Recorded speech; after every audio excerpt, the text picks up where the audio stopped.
Party till the sun come up, and that's like 6 or 7. Drinking like we'll never get to heaven. Pray for my homies, but I always give shit to Kevin. Pull up and stun gas pedal, keep the engine revving. My league of gentlemen just turned into a coalition. We love the enemies, the enemy is prohibition. My women love to wear black, I only know the switches. She love the majestic of coach and say it's so delicious. Superstitious, so arisen. Even the 4 kids, hocus pocus, go ballistic. Feeling alcoholic and wearing no religions. Bless the homies, we smooth, so you know we ninjas. Going Shinobi, I'm cool, but you know we switching. Walking, drinking on the rocks. Sip, take a swig of my fear to the west. With my crew like we trying to pull fish on the docks. I'ma throw out the line, I'm a wheel and a chick.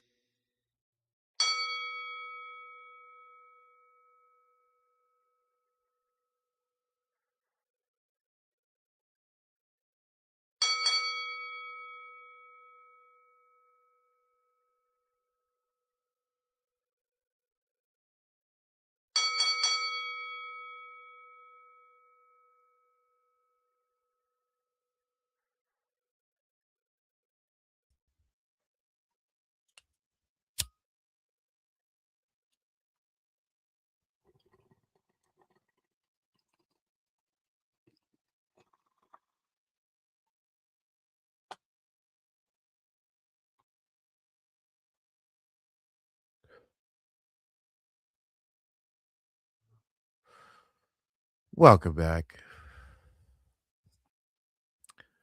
This is episode 68, and it is Sunday, February 8th. You are watching the One More Round live chat. I'm the host of this here live chat. My name's Gaff. I do this shit every week, all days of the week, all throughout.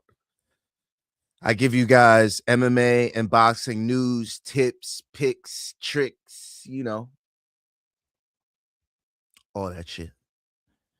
And I'm back again, giving you guys a nice little taste post UFC Vegas 113, Bautista Oliveira, post PFL Dubai, Nurmagomedov Davis, post Nick Ball, Brandon Figueroa out of Liverpool, England.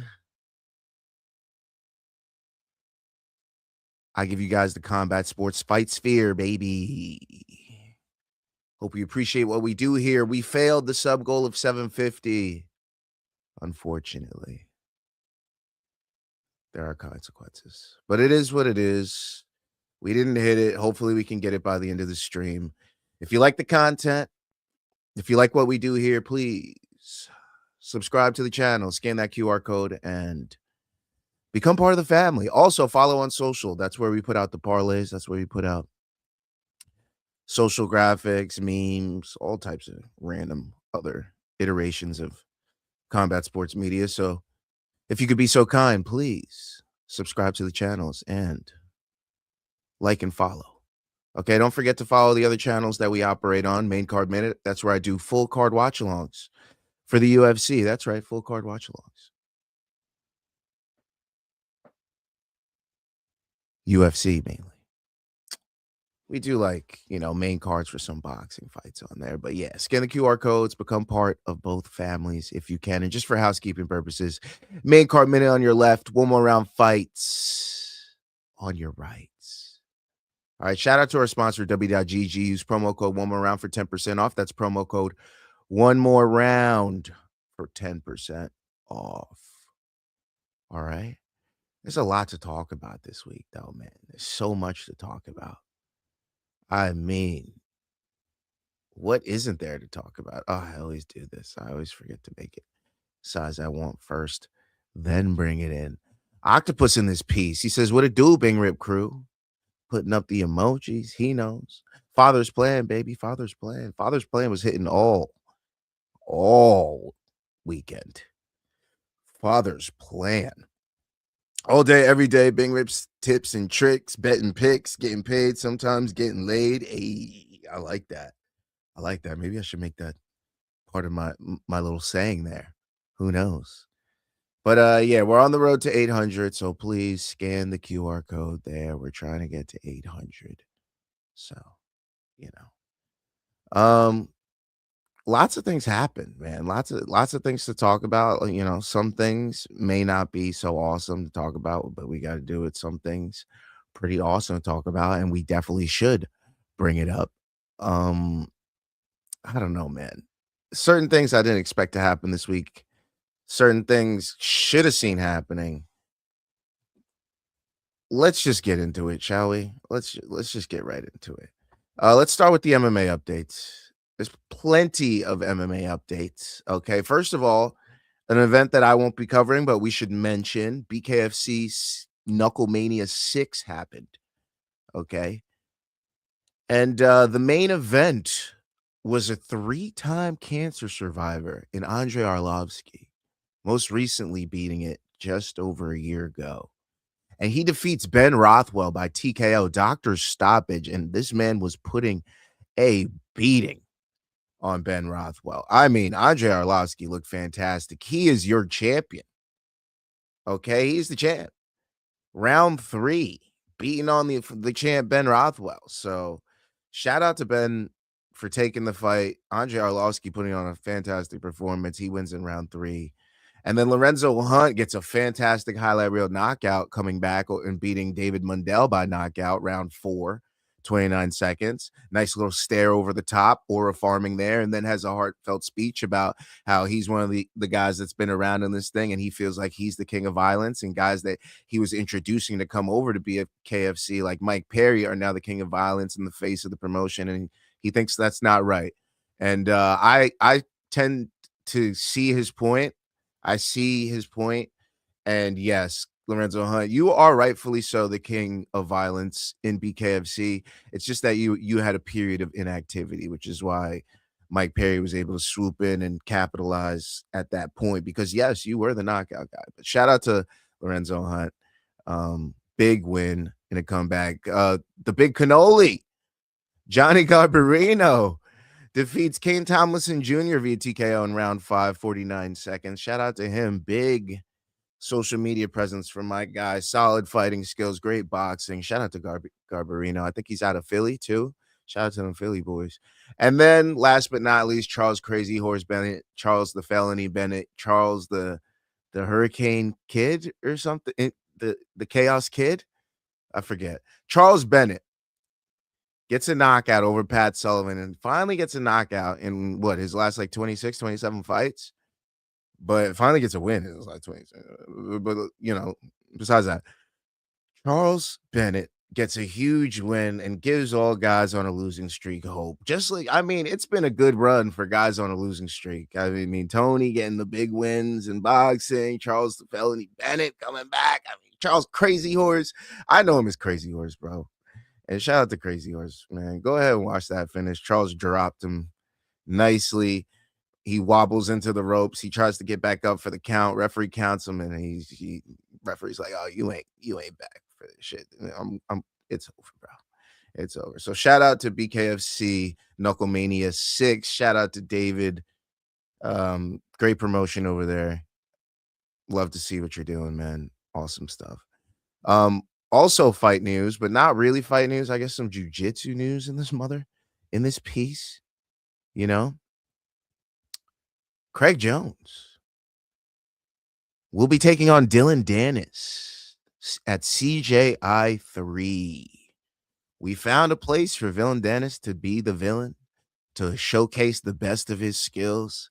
I can't wait for this. This is something I will absolutely tune into. And just think about the attire for both of these guys. Both of them known to wear flashy stuff when they roll, when they compete. I mean, dude, are we forgetting about Craig Jones's last getup and the entrance that he made to the pit? And are we not also forgetting all the various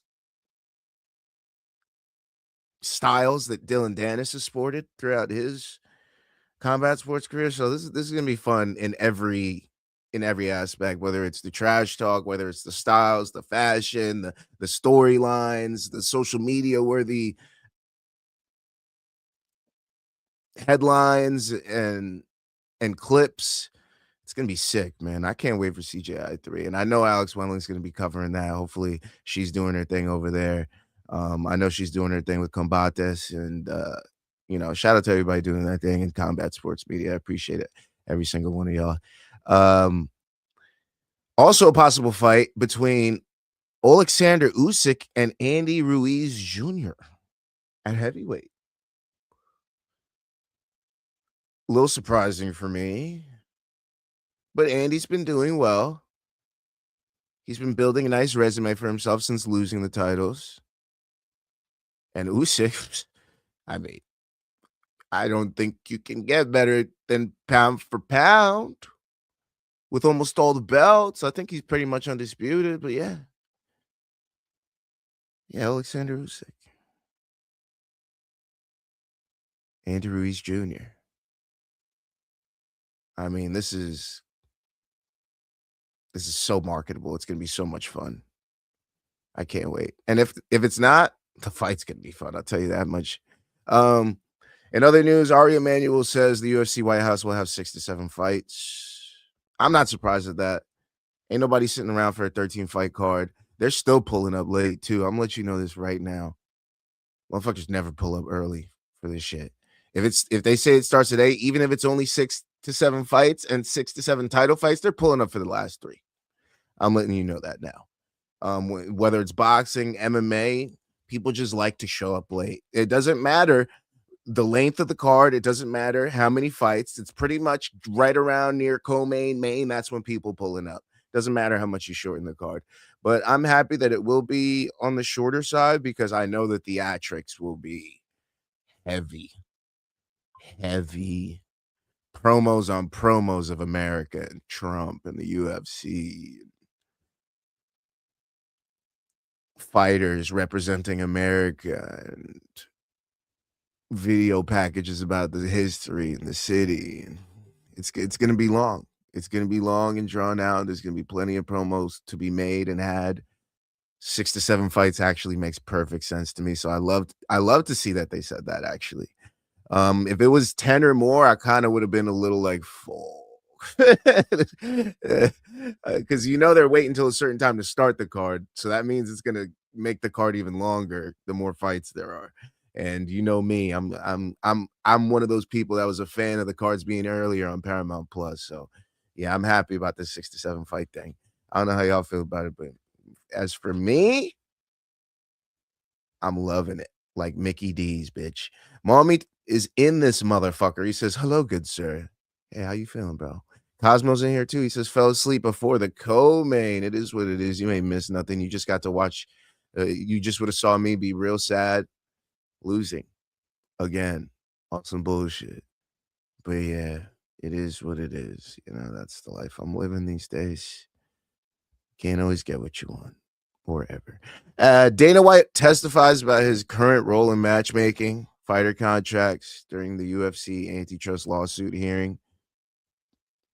I'll boil it down to this, not verbatim, but I'll boil it down to essentially him being the Ronald McDonald of the UFC, like just out there for appearances. He has no involvement in the matchmaking. That's all been Mick, Sean,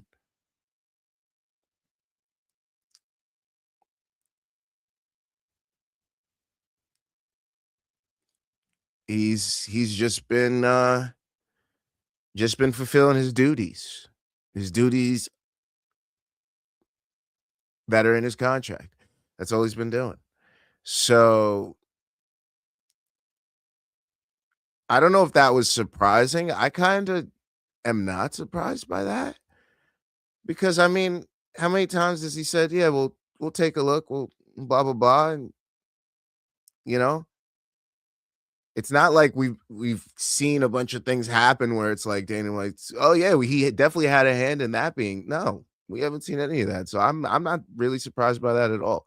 I don't know why people were so surprised by that. I was like, isn't that what he kind of agreed to when he stepped down? I don't know, but yeah, uh, that was news this week. And in matchmaking news, let's segue that into matchmaking. Moreno versus Kavanaugh is now the new main event for UFC Mexico City 2 events from now. That's after UFC Houston, okay, which is our next event, Strickland versus Hernandez. But Moreno was set to headline the card against Asu Almabayev, ranked number 11. He withdrew from the bout after suffering an arm injury. Verbal agreements are in place for Loner Kavanaugh, or Lonnie, as Luke Thomas likes to say, against Brandon Moreno. And Loner Kavanaugh, or Lonnie, was pulled from his scheduled bout against Bruno Silva at UFC Vegas 114 on March 14th. I'm not sure about Bruno Silva's next opponent or if he will remain on the card, but we now know that Almabayev is out, and we now know that Kavanaugh is out on UFC Vegas 114, and he's moving earlier to fight Brandon Moreno in UFC Mexico City just 3 weeks from now. And last bit of news, I think everybody knows this one though. Shavkat has suffered another injury. Knee surgery incoming. He will have another delayed return. We're thinking probably another year in which he will not be a factor in the UFC's plans and will have to fight his way back into the title picture because nobody will remember him by then. Again, the UFC news cycle, the UFC rank system, a lot changes in 1 year. And this will be 2 years for Shavkat Rakhmonov being out. So, yes, they have removed him from the rankings, and rightfully so. This will be far too long to remain in the rankings. And when he does return, I do not think that he should immediately be placed back in the rankings. I think he deserves to fight a top 10. I will not say top 5 because I do not know the title picture at that portion, and we do not know the level that he's going to come back at. Knees are a motherfucker, man. Knees are a motherfucker. I stopped doing jiu-jitsu because of my knee. So, yeah, that's why I strictly do kickboxing. That's why I favor strikers these days.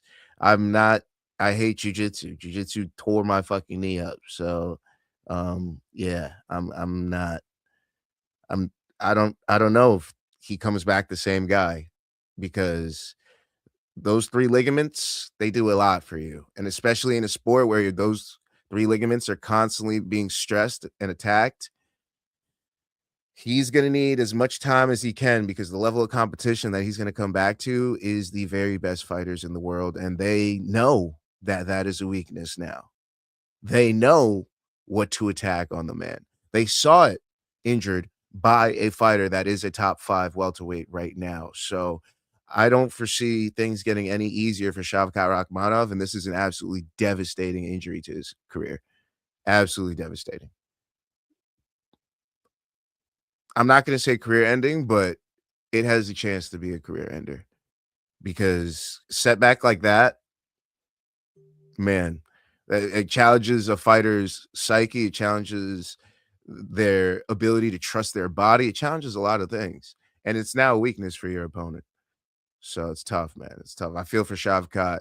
I feel for everybody, Shavkat's fans. I feel for anybody that feels his pain with knees, with knee issues, because fuck. Fuck. It's gonna be a long time for my boy to come back. It's gonna be a long, long time. Goddamn. I feel like he's gonna look like a different person. He might have to come back with a new style and reinvent himself when he comes back, honestly.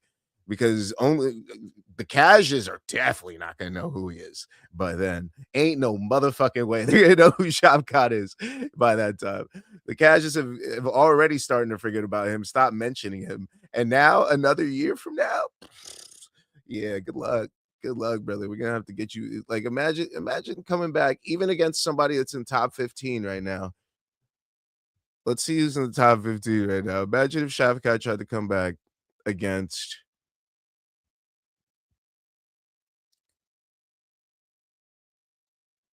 Joaquin Buckley.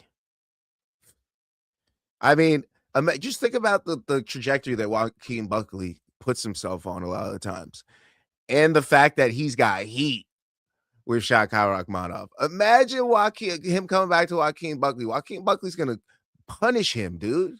Joaquin Buckley's gonna target everything. Joaquin Buckley's not playing around with the shit that he said to him. So, I mean, it's going to be tough. You better hope Joaquin Buckley's not sitting around in that top 10 by the time he comes back, because if he is, Joaquin Buckley's going to ask for that fight, whether he's doing well or not. He's going with that fight. Shout out to Joaquin. Are you surprised that they didn't add a great co-main to UFC 326? Not surprised at all, bro. We're in the Paramount era. But the main event's good enough. Let's be honest. Oh, bro, you shitting on Kyle Bahario and René de Ritter? That's a good co-main. How dare you? How dare you? I was about one fight away from fighting for a belt. Come on, man. And so is RDR. And then Charles Max. I mean, we're getting a blast from the past fight, also a BMF fight, also like a wait. I don't see that. Yeah, so it is. It's also a BMF fight. It's also a state of the division fight. It's a high stakes main event, and that co-main event. Yeah, it's not a title, but I mean, I don't think we're gonna get double title fights all the time. I don't think that's something that's gonna be, you know, the new norm. So I like that actually. I like that co-main event a lot. Unless we lost it, unless I'm confused. But yeah, I like Kyle Bahario as a co-main. That's a solid co-main. That's a good. Okay, great. You said great. The state of RDR not great, and the state of Kyle is in limbo. You said great. Yeah, okay. It's not a great co-main, but it's a real solid one.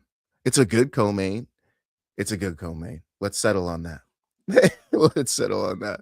That's for the MMA Fight Sphere news that I got for you motherfuckers, man. Let's get into actual news. What happened though? Let's get into it, shall we? Mario Bautista defeats Vinicius Oliveira by submission. Round 2, 4 minutes and 46 seconds. Mario, he ate that mushroom and got big on him. Yo, I mean, that's what Vinicius likes to do to his opponents, man. He likes to overwhelm them. He likes to use his bravado, and he likes to impose himself on his opponent. And Mario was like, I ain't letting you do that to me, big boy. No way. Mario saying in the post-fight that Vinicius liking to say how big he is, mentioning that he's 160 pounds, and Mario seeing that as a weakness, saying that means you're slow.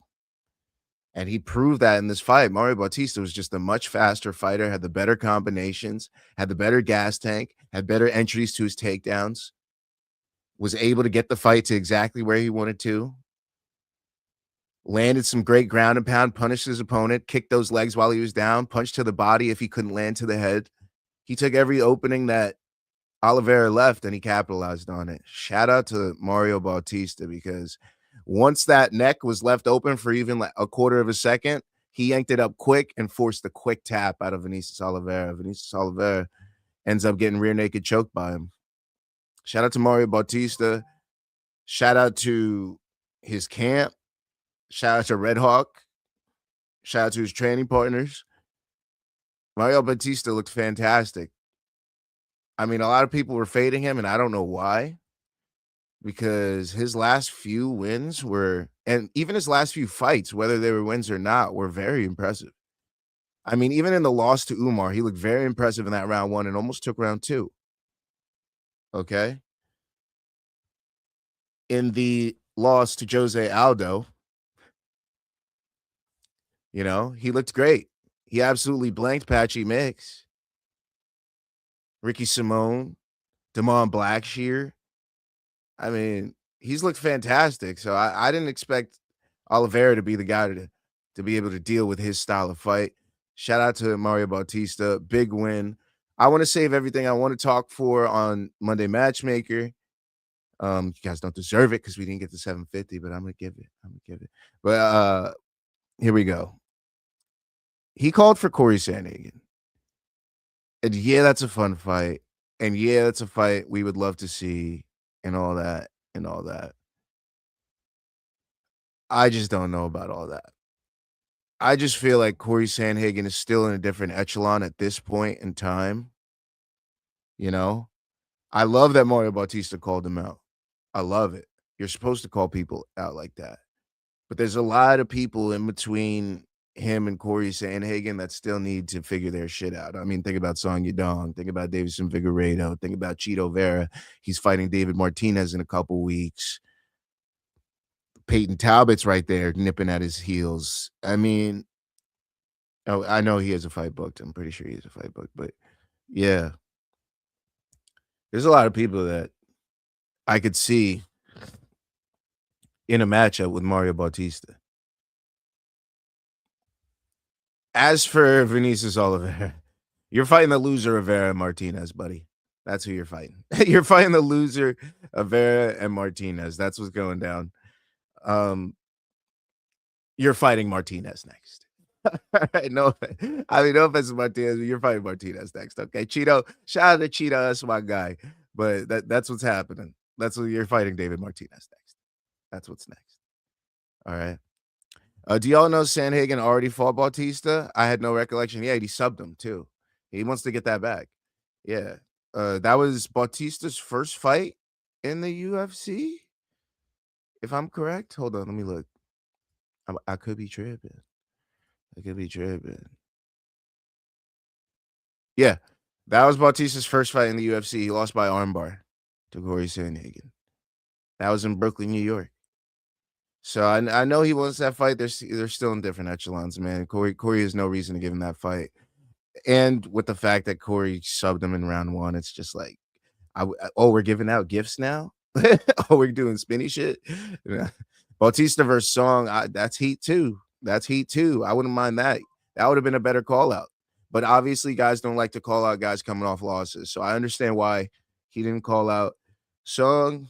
I understand why he didn't call out Davison Figueroa. You never want to call out a guy on a loss. I mean, but isn't Corey coming off? No, Corey came off a win, right?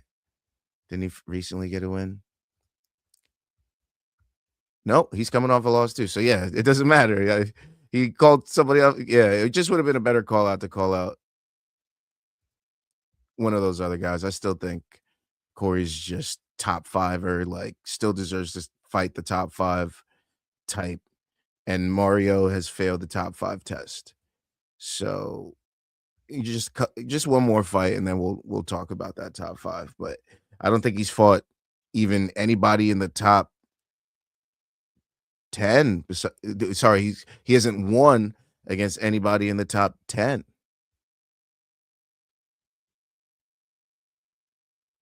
That is correct. He hasn't even beaten anybody in the top 10 besides no, still hasn't, because Oliveira was 11. He still hasn't beaten anybody in the top 10, and he's calling out Corey Sandhagen, perennial top 5er. So that's why I had an issue with that. But yeah, Song, great test. Ooh, that's a banger main event. Bautista Song, ooh, love that. Bautista Figueroa, ooh, love that. Let you get a name under your belt. You know what I mean? You already got one Brazilian, might as well add another, you dig? Former champ as well. There's a lot of things that do more for his resume and then build a fight for him and Sandhagen than a Sandhagen fight. A Song win, you're getting closer. getting closer. A Figueroa win? Shit, you got Aldo and Figueroa on as wins? All right. That's a solid bout now. You know what I mean? You just got to build the name just a tiny bit more. Also, his first main event, let's slow the roll just a slight bit because I like Mario and I want him to grow. I don't want him to get another L, go back down the ladder. I'd like to build him. So I'd like to, have a solid fight that's winnable for him. And a Song fight is, a Figueroa fight is, another Sandhagen fight is a tough fight because that's almost a mirror fight.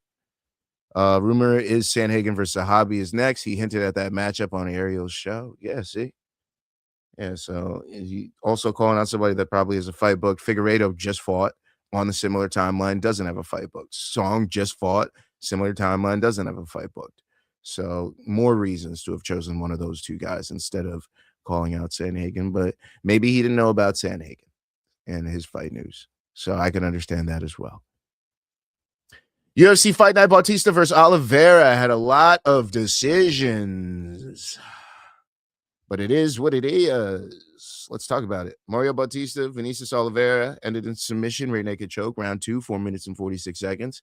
Kyoji Horiguchi defeats Amir Albazi via unanimous decision. 30-27 should have been across the board, but there was a 129-28 mixed in there. Kyoji Horiguchi looked fan-fucking-tastic. Flyweight title shot, please. That's all I want to hear. I mean, Amir Albazi, usually near the top of flyweight. I wouldn't say he's, a perennial top 5 or anything, maybe a top 10er.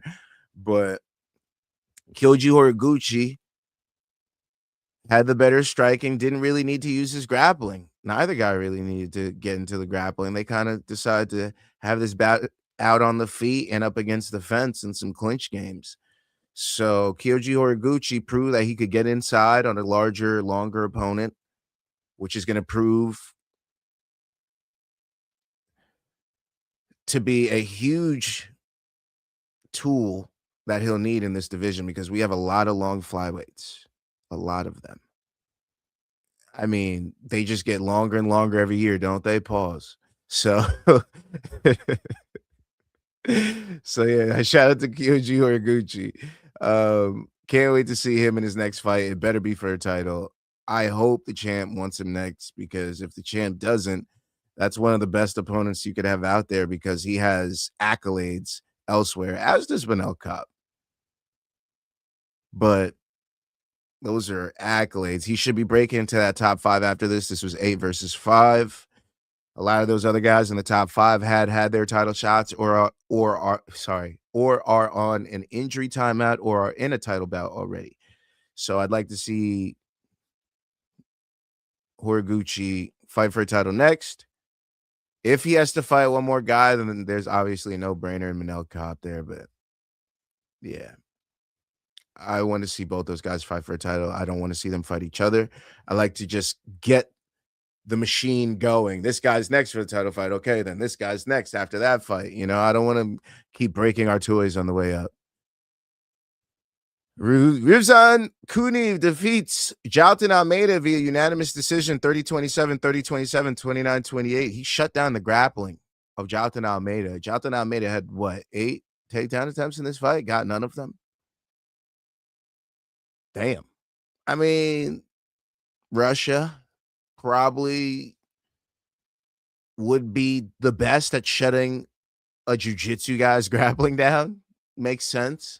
Probably should have seen that one coming, but we don't feed into stereotypes here. So it is what it is. Jailton Almeida on a short notice camp took this fight. Maybe the gas tank was compromised, didn't have the extra juice that he needed to be able to push and fire through those takedowns. Kuniv makes a good account of himself at heavyweight. Finally gets on the winning track. I know he's had a tough go in his first few instances in the UFC. So him now getting a win after losing to Curtis Blades. Happy to see that. And yeah, he should have something solid in his future because Jailton Almeida ranked pretty high at heavyweight. Michael Oksachik defeats Marc-Andre Barriault in a unanimous decision, 29-28 across the board. Farid Basharat defeats Gene Matsumoto via split decision, 29-28, 28-29, 29-28. Basharat gets it done. I think if this were based on who won the fight, Farid Basharat won the fight. But if this was based on who won the MMA bout, I believe that Gene Matsumoto did enough to win it. He had more total strikes. He was even on significant strikes. He had 7 takedowns, I believe. Like he was 7 for 11 on takedowns. If I'm not correct on that, I'm very close on that. And he did a lot of great work in that round 2 and 3. Tough. I don't think this was a robbery in any single way, but I do think Gene Matsumoto did enough to win. I could see why he didn't win because of the damage on his face at the end of this fight and the fact that Farid Basharat was landing the cleaner strikes throughout round 1. Absolutely. And throughout the first half of round 2. So, yeah, I could definitely see why Farid won that fight. But in my opinion, Matsumoto did enough to win. Unfortunate, Matsumoto has the split decision curse right now. Might be, I mean, he's going to be angry in his next fight. So I'd be betting finish in his next one. But yeah, another split decision loss for Gene Matsumoto. You can't leave it in the hands of the judges, my friend. They are not your friend. Dustin Jacoby defeats Julius Walker with a fantastic TKO finish. Some say it might have gone on too long. I would agree.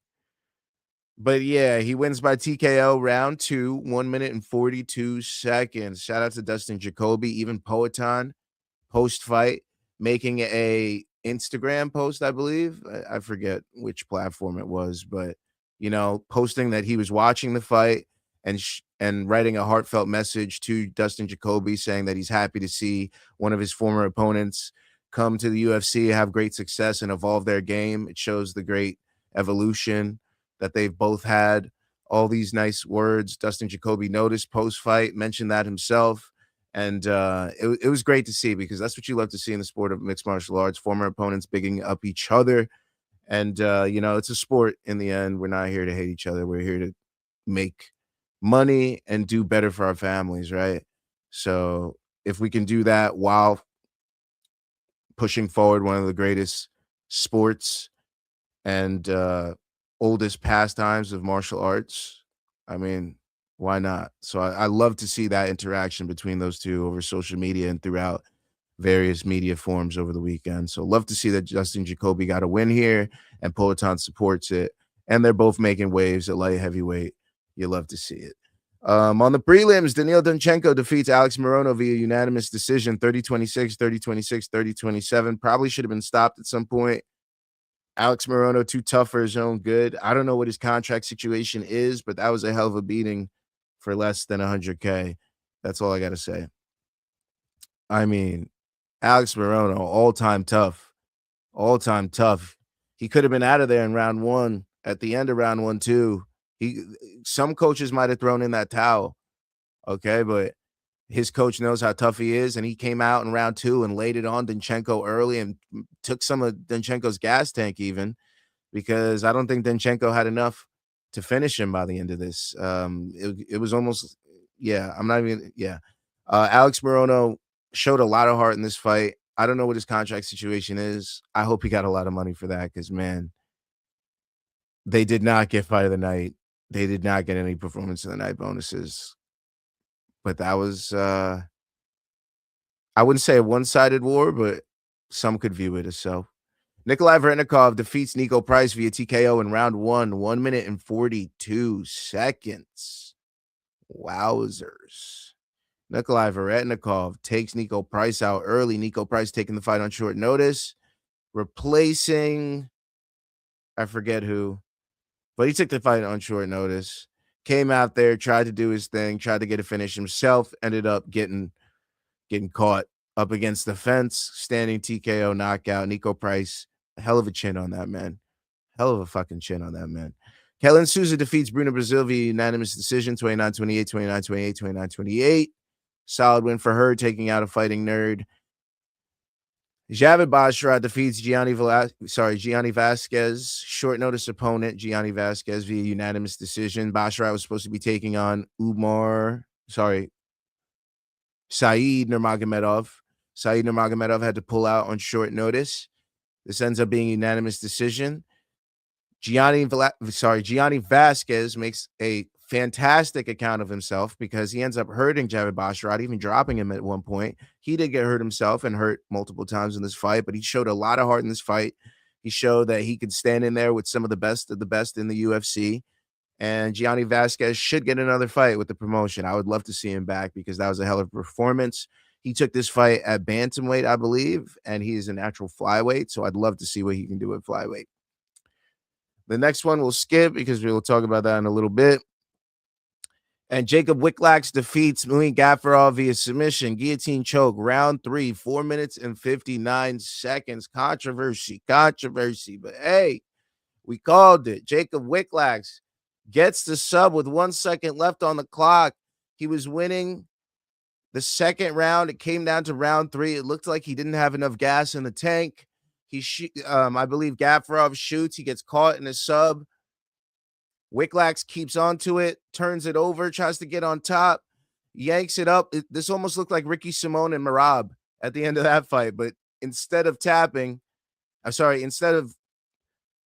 muscling through it like our man Merab, Muin Gaffarov taps. This goes to a review by the referee. I think it was Keith Peterson as the official referee on the sideline. And he says, with a few seconds left on the clock, Gaffarov tapped. It will count as a submission victory for Jacob Wicklax. Jacob Wicklax with a comeback performance and a sub of the year candidate. Okay? Because of the timing on it, because of the fact that he was losing, because of the fact that his opponent tapped with 1 second left on the clock, post hearing the clapper. This was a nice submission victory. Shout out to Jacob Wicklax. Shout out to him remaining undefeated in the UFC and continuing his fantastic career. Love to see it. Former training partner of the Ioana champ. Yeah. Shout out to him. And Claudia Segula defeats Priscilla Cachoeira via unanimous decision, 30-27, 30-27, 29-28. Solid win for her. These girls went to war. Priscilla Cachoeira doesn't have a boring fight in her. Claudia Segula really bit down on that mouthpiece this fight. I'm glad to see that she had that in her. She's going to be interesting in the mix. If you're wondering who won $100,000 bonuses, that was Michael Oleksiejczyk and Marc-Andre Barrio for their war, and Mario Bautista and Jacob Wicklax for both of their submissions. They each received $100,000 bonuses. The $100,000 bonuses that were given out tonight go to Nikolai Varetnikov. Sorry, the $25,000 bonuses that were given out tonight go to Nikolai Varetnikov and Dustin Jacoby. And that is it. There's a fight that I skipped on this card, though. And why did I skip it? Why would I skip that? Surprised you're here after the bad beats yesterday, right? I should have just went live. You would have seen me hanging from a rope right here. But Morona earns 125 and 125K, so he did all right, even in the loss. All right, good, Lazy Bed. Thank you. I'm glad because I was like, taking a beating like that for less than 100K is crazy. So I'm glad he made 100K. Now I understand why he was happy with taking that beating. If I was walking home with 125K, regardless of the ass whooping I took, I wouldn't mind that fight either. I made it to the end. I put my heart out there. I didn't give up. He was clearly compromised with a knee injury. So shout out to Alex Morono. Toughing that fucking fight out, man. Tough as fucking hell, man. That guy is so fucking tough. But this is my favorite segment of the week, baby. This is where I get to dive into a fighter on the card and get an inside look at what made them them. And this week's fighter spotlight goes to the Joker, baby.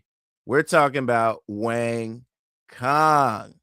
Wang Cong absolutely deserves to be my fighter spotlight of the week. Now let's talk about it. Wang the Joker Cong is a Chinese mixed martial artist, boxer, and Sanda kickboxer. Currently competing in the women's flyweight division. of the UFC. We just watched UFC Fight Night Vegas 113, and we got to watch her compete. All right. She trains at a Team Alpha Male. She's been training since 2014, but I believe she really joined the gym maybe 2022, but let's say 2014. All right. In California. Okay. She fights at a Liaoning province, China. She was the Kunlun Fight Women's Lightweight Champion, as well as the Kunlun Fight 2018 Legend of Mulan Tournament winner. She's ranked number 12 in the UFC flyweight division. She should rise after this bout, regardless of the fact that her opponent might have been ranked below her. Yes, Eduardo Mora was 13 and Wang Cong was 12. She should be moving up. I would like to see her as a top 10er. I think she's done more recently than Casey O'Neill, so I'd like to see her above Casey O'Neill. No offense to Casey O'Neill. But Wang Cong, 33 years of age. Born May 15th, 1992. She's 5'7". She's a women's flyweight, 66.5-inch reach, fighting orthodox. She's 8-1, 2 KOs, 2 submission victories. I believe she's 9-1 now after that win. Let me double check that. 9-1 after the win over the weekend. Okay. Now, Cong was born in Dalian, China's Liaoning province, a region known for producing high-level athletes across multiple Olympic sports. So you can see the expectations put on her from a very young age.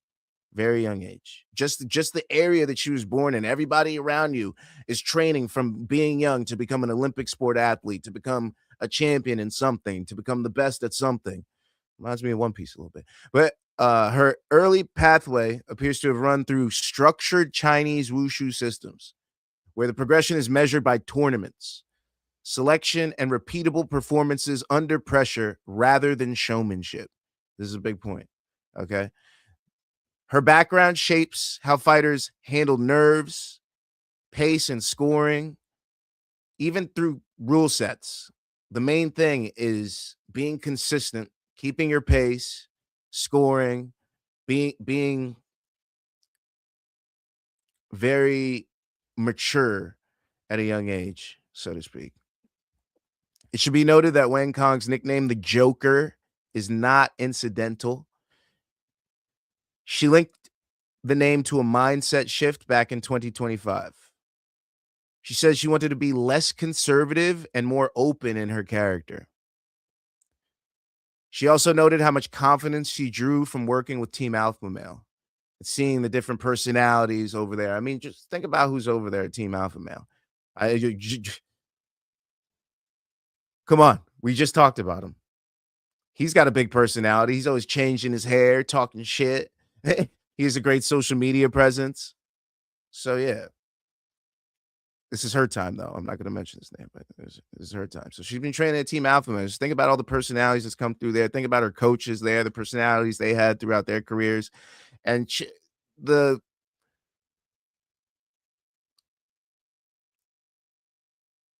environment that she was brought up in didn't foster having a specific personality or having outlandish, personas.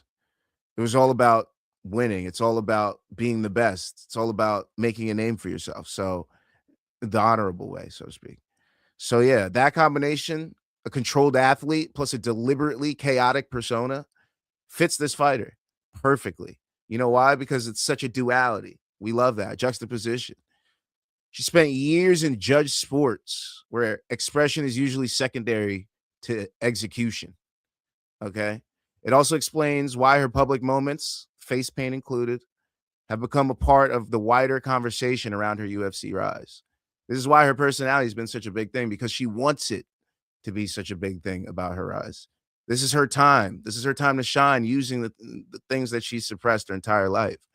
So shout out to Wang Cong. I love to see her fully expressing herself in a sport that expressing yourself is the most important thing that you can do in there. In the beginning of her combat sports career, She competed in kickboxing matches, amassing a record of 8-0-1. So not a crazy volume of bouts and only one KO in those bouts. But guess what? One of those bouts was a unanimous decision win over Valentina the Bullet Shevchenko. On October 31st, 2015, Wang defeated future UFC women's flyweight champion Valentina Shevchenko by unanimous decision at Kunlun Fight 33. Also, another legend she faced. Her debut in kickboxing was a draw with Tiffany Van Soest. Okay? Knockout artist Tiffany Van Soest. You know how hard it is to be a knockout artist in women's kickboxing? Oh, man. And with regards to her amateur credentials, she won a gold medal in Sanda at the 2013 World Wushu Championships, another gold medal at the 2014 Asian Games. She won a silver medal in amateur boxing at the 2019 World Championships. She got a trophy shelf, y'all. I'm in Kunlun Fight Women's Lightweight Champion, 2018 Legend of Mulan tournament winner.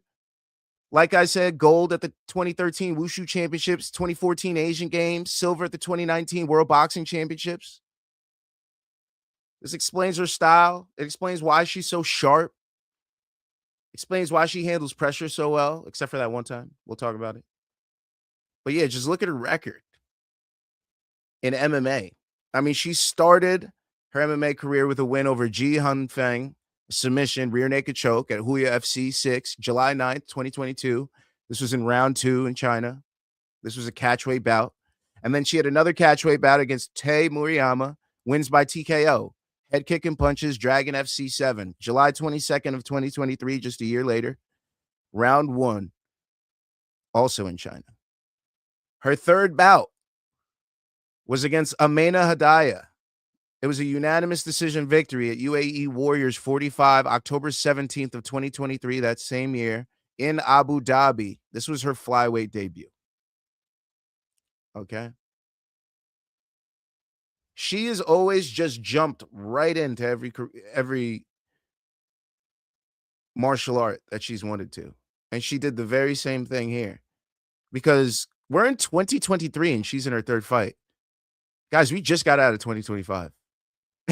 We just got out of 2025. Okay? And that was her third fight in 2023. All right?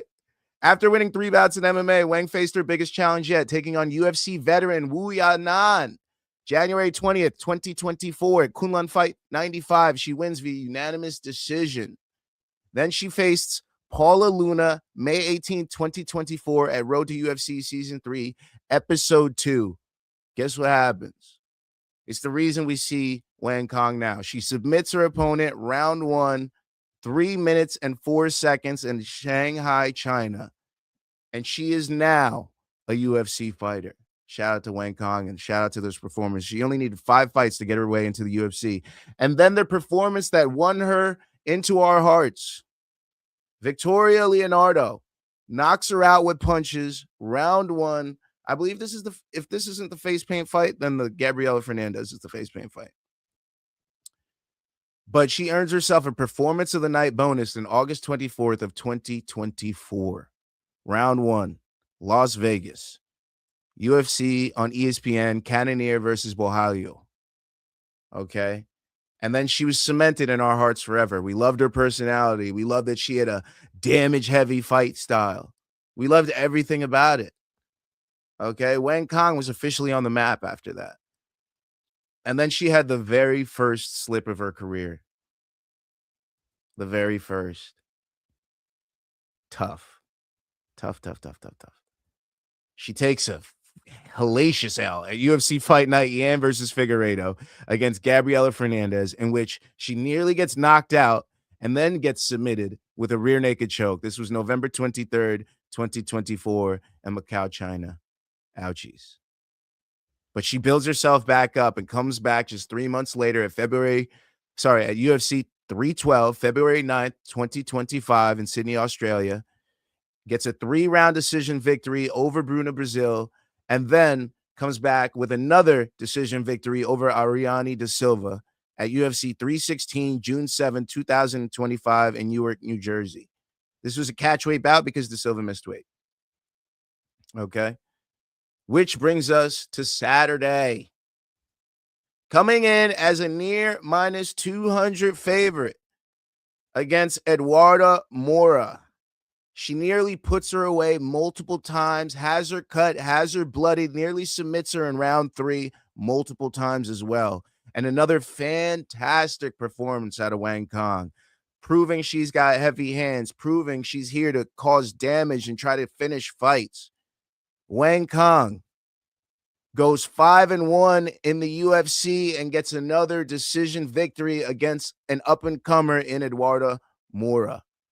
And that is why Wang Cong absolutely deserves to be my fighter spotlight of the week. Shout out to Wang Cong. Shout out to her getting a fantastic decision performance. I know we got a finish coming in her next one because she tasted that blood and you could see how bad she wanted it.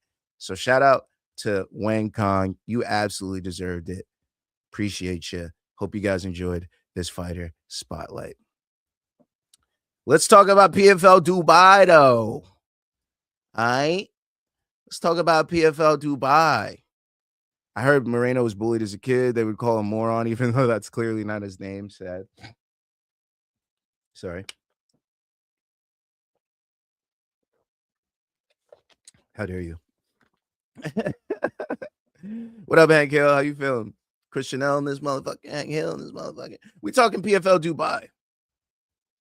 All right. What a performance at a Team Abdulmanap. I hope you guys saw the meme I put out on social media. Team Abdulmanap was, that car ride was fun for all but one. Oh, man. But Usman Nurmagomedov defeats Alfie Davis via technical submission arm triangle choke. Round 3, 4 minutes and 41 seconds. He defends his lightweight title and unifies the PFL lightweight titles. Shout out to Usman, man. He kept it exactly where Alfie Davis wanted to keep it, on the feet, until it was time to cook him. He beat him on the feet, was the better of the strikers, landed the better kicks, got him with some leg kicks. Alfie Davis started to get unorthodox because he was losing on the feet. Started to throw some flying knees, some spinny shit. Then Usman was like, oh, you're gonna up the probability of a knockout by throwing just crazy shit the whole time? I'm going to put you on your back. Takes him down, easily circles around, gets that back, turns him. Alfie Davis looks like he's trying to turn to give up the back. Unfortunately, the grip strength of a Nurmagomedov is otherworldly because he put him out from an unorthodox position. And Usman Nurmagomedov got the technical submission choke, put him out. Shout out to Usman. What a win. Father's plan, baby. Father's plan. All right? It was already written. Ramazan Nurmagomedov defeats Shamil Messiah via unanimous decision, 48-46, 48-46, 48-46. He wins the welterweight title and puts himself in line up against Thad Jean for a unification bout. But guess what? He retires after the bout.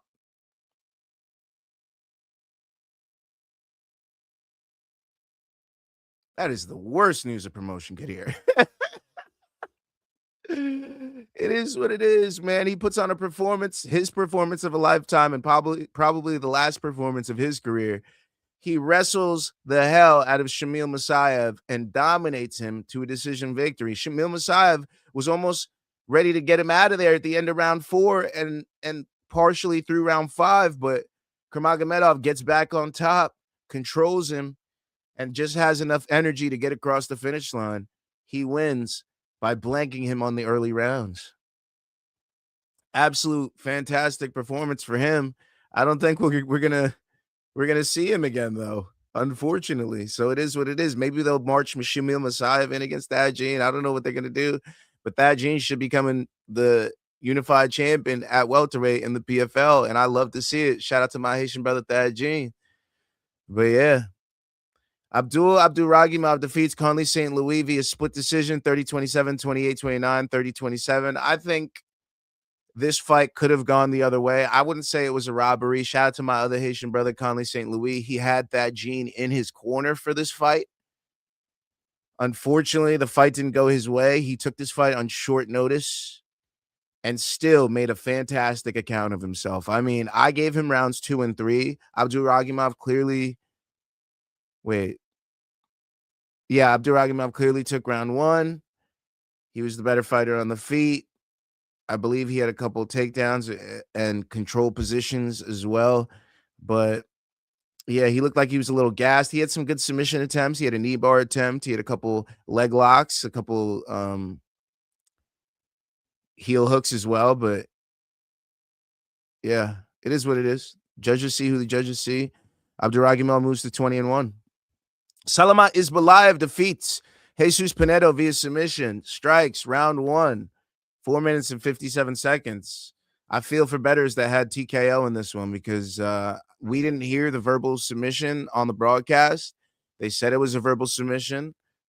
I don't know what happened to Jesus Pinedo. It could have been an eye poke that led to this sequence. We're still not sure. It could have been anything. But it will stand as a Salamat Isbalayev finish. He gets the round 1 finish. His career is on a skyrocket right now because Jesus Pinedo, former PFL champion, has had many great fights in the PFL, and he comes in relatively unknown.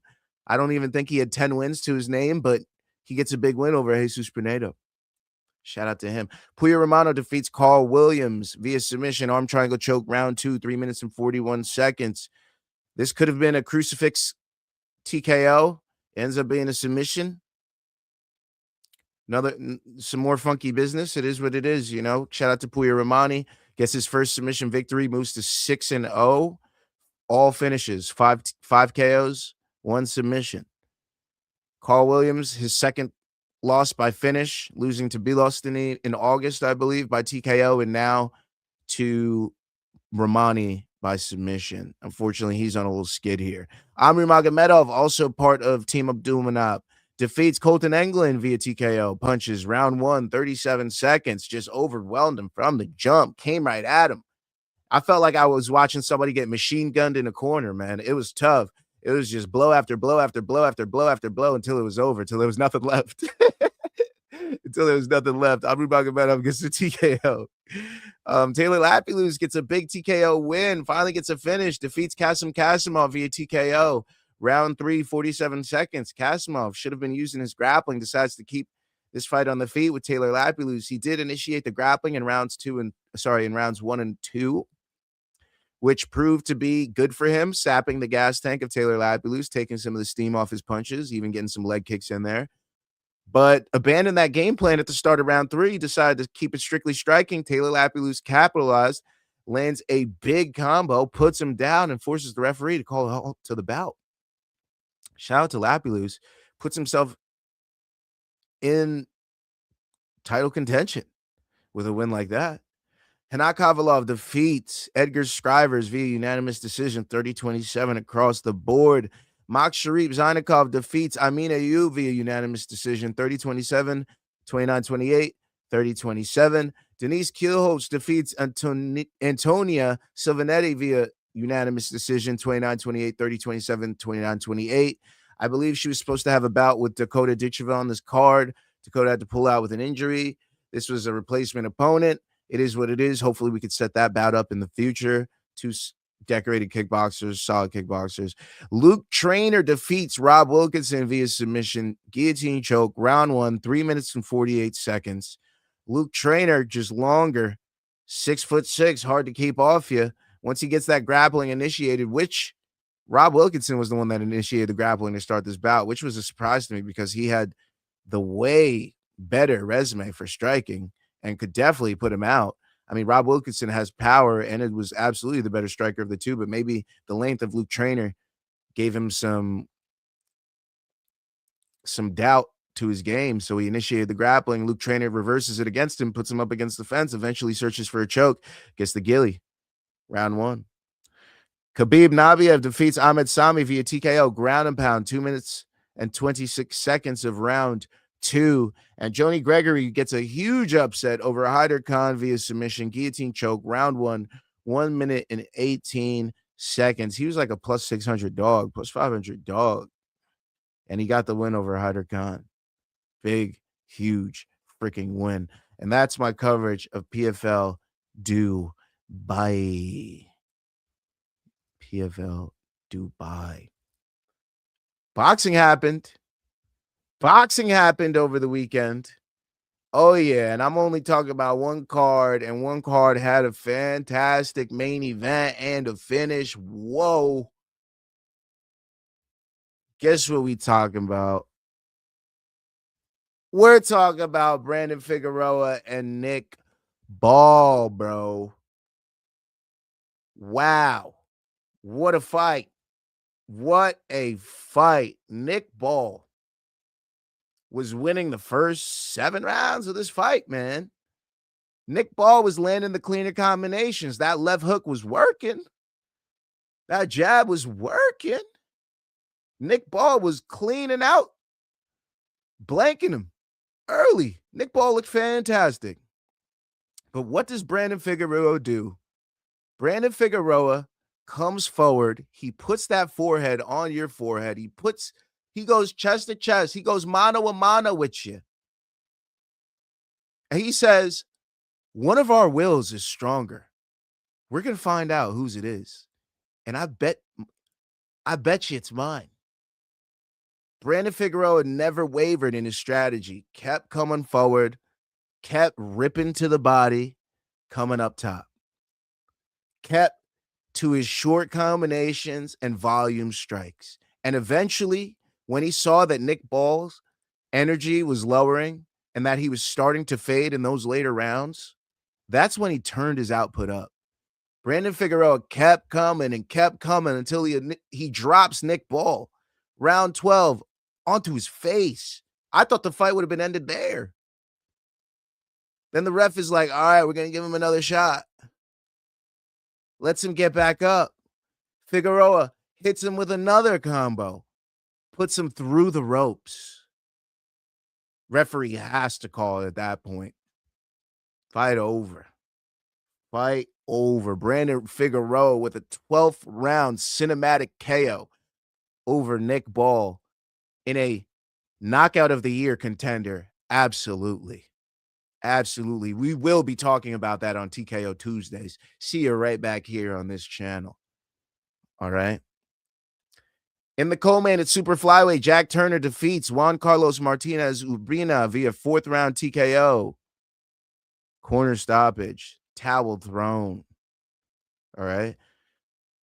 The WBC title eliminator at bantamweight happened between Andrew Kane and Alejandro Yair Gonzalez. It ends in a 9th round TKO. Go ahead and watch that finish for yourself. At super bantamweight, Hassan Ashak defeats Leonardo Baez via 3rd round TKO.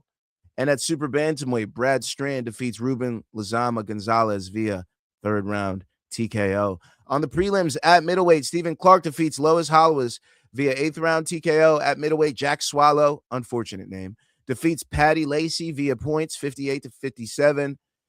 At super featherweight, Sam Norris defeats Jack England via points, 40-36. At welterweight, Lucas Biswana defeats Liam McMillan via 1st round TKO. At super featherweight, William Burchall defeats Kane Singh via 4th round TKO. I've watched all of these guys. They're all just, classic boxing knockouts. Nothing special, overwhelming, takes a knee, referee steps in. Nothing like that fucking main event. Okay. And at middleweight, Luke Turner defeats Jensen Irving via 1st round TKO. And that completes my coverage of Nick Ball and Brandon Figueroa. Fight of the year contender, man. Fight of the year contender. Shout out to Nick Ball and Brandon Figueroa. And yes, I can say that. We're 3 fucking cards in. Shut the fuck up. Thank you. Please and thank you. Let's talk about the upcoming boxing slate. Upcoming boxing slate. I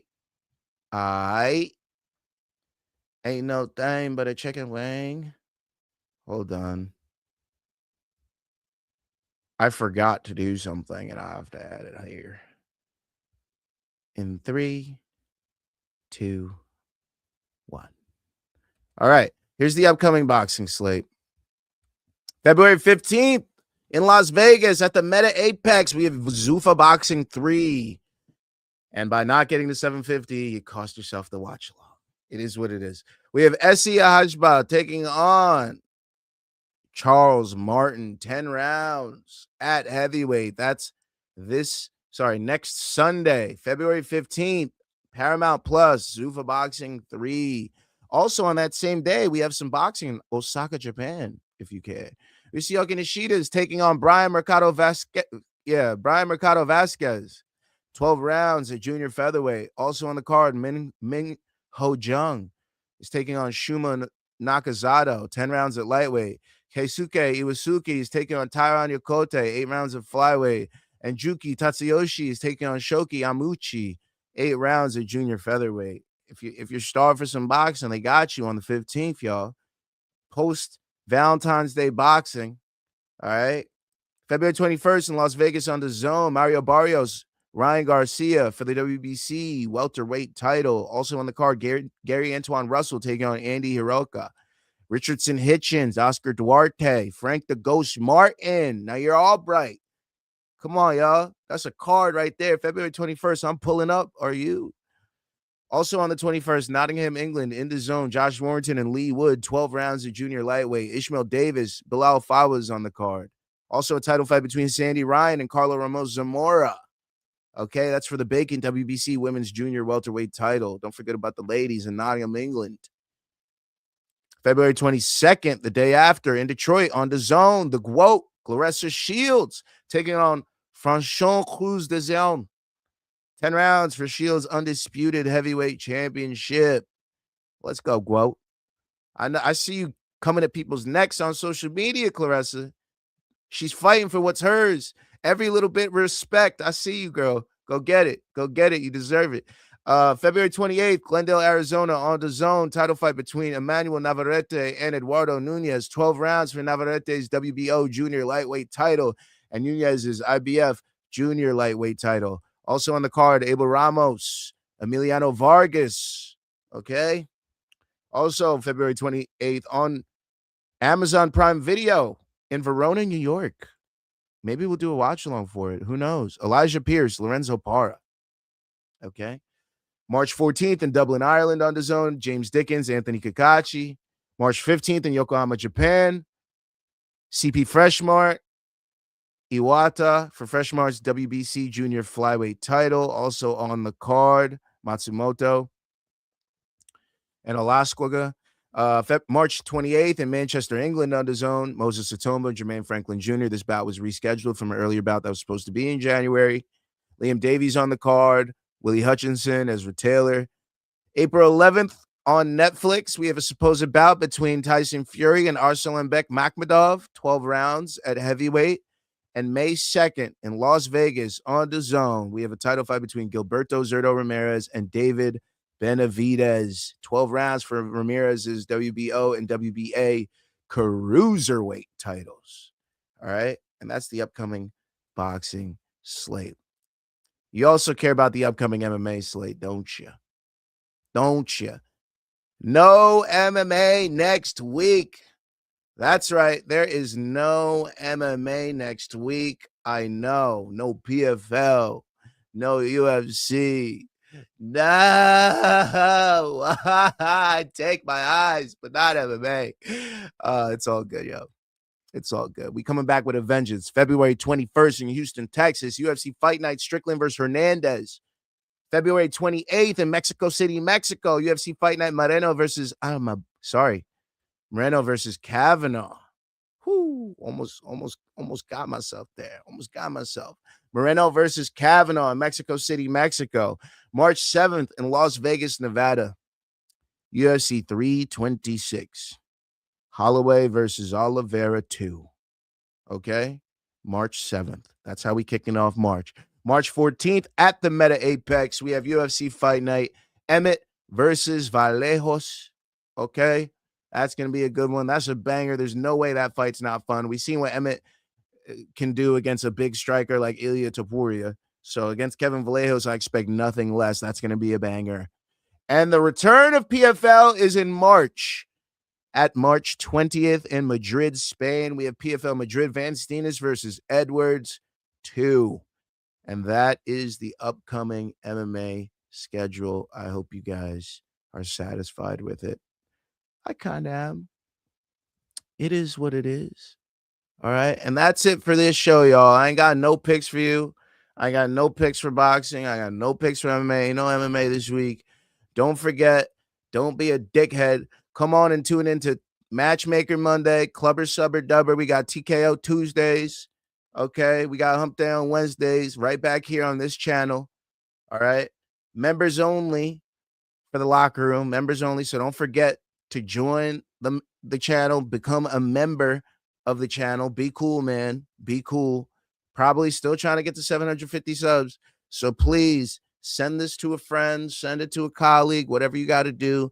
Let's get ourselves to 750 subscribers. So please scan the QR code there and subscribe to the channel. Follow One More Round Fights on social media. Like the video on the way out. Don't forget to hit the bell icon so you can be notified when we go live. It's usually 11 a.m. on Sundays, between 10 a.m. and 2 p.m. throughout the rest of the week, all right? It fluctuates. It's how I'm feeling, all right? But anyways, don't forget to follow on socials. Don't forget to scan the QR code there and follow. We live tweet for the fights. One More Round F8 on X. One More Round Fights everywhere else. And yeah. Also, sponsors.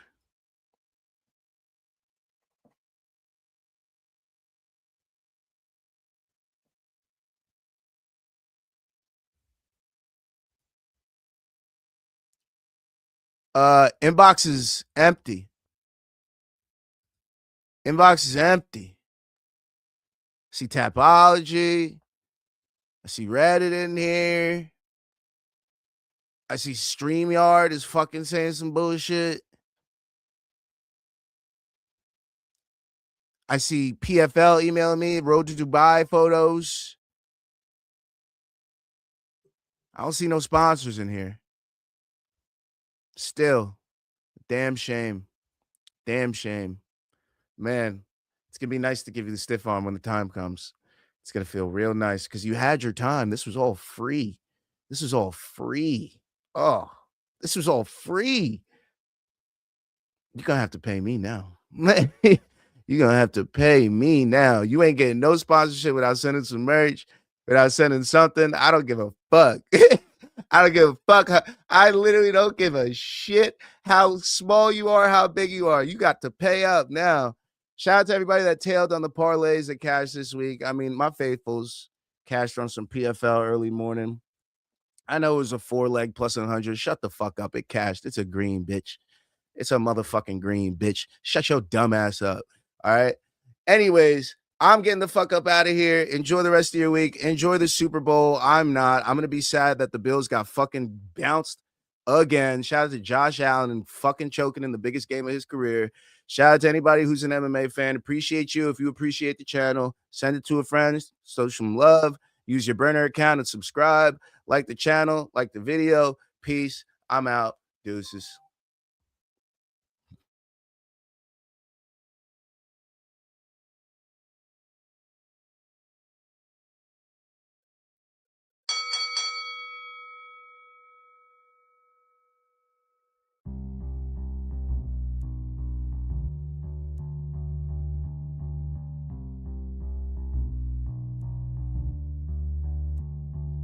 I'm on a road, I always know that I'ma blow up.